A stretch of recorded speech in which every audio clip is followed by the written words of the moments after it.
Hi friends, কেমন আছো তোমরা সবাই? আশা করছি ভালোই আছো। আজ আমি তোমাদের জন্য ঝিঙে আলু পোস্তর রেসিপি নিয়ে এসেছি। জানি নামটা শুনেই ভাবছো আর এমন কি রান্না। আমি জানি তোমরা সবাই খুব ভালো রান্না করতে জানো, কিন্তু আমি তোমাদেরকে আজ এমন একটা টিপস শেখাবো যেটা ফলো করলে তোমাদের রান্নার স্বাদটাই পাল্টে যাবে। তার জন্য আমি কেটে নিয়েছি কিছু ঝিঙে আর আলু। এবার আমি কড়াতে একটু তেল দিয়ে, তেলটা গরম হলে দেখো আমি এখন কি ফোড়ন দেব। এই ফোড়নটাই হচ্ছে আমার রান্নার স্বাদটাকে চেঞ্জ করে দেবে। প্রথমে আমি দিয়ে দিলাম কালো জিরে এবং এর সাথে দিয়ে দিলাম আমি শুকনো লঙ্কা। ঝিঙে আলু পোস্ততে শুকনো লঙ্কা দিলে কিন্তু এর স্বাদ একদম আমাদের আগেকার দিনের মা মাসিদের রান্নার হাতের মতো চলে আসবে।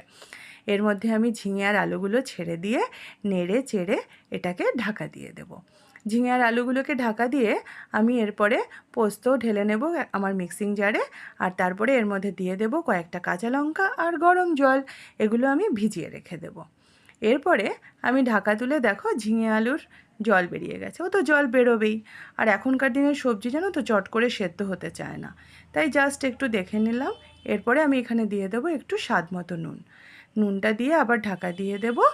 ঢাকা দেওয়ার কিছুক্ষণ বাদে, মিনিট 10 পরে আবার আমি ঢাকনা খুলে দেখে নেব মোটামুটি ঝিঙেটা প্রায় সেদ্ধ হয়ে এসছে।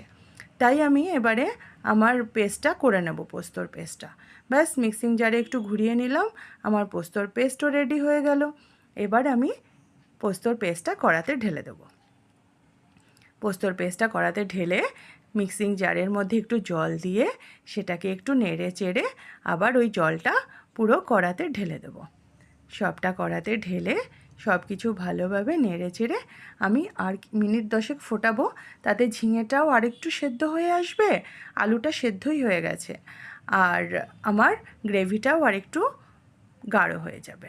আমার মোটামুটি রান্নাটা রেডি হয়ে আসছে, দেখতেই পাচ্ছ গ্রেভিটাও গাঢ় হয়ে গেছে। এইবার আমি এর মধ্যে কয়েকটা গোটা লঙ্কা দিয়ে দিলাম। যারা একটু ঝাল বেশি খাবে তাদের এটা কাজে লাগবে, তোমরা চাইলে স্কিপও করতে পারো। আর এখন আমি দিয়ে দেবো এর মধ্যে 1 টিস্পুন চিনি।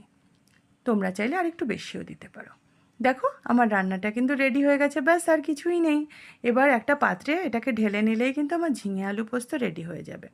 তাহলে বন্ধুরা, তোমরা কিন্তু মাথায় রাখবে ফোড়নে কিন্তু অবশ্যই কালো জিরের সঙ্গে একটু শুকনো লঙ্কা দেবো, ঠিক আছে?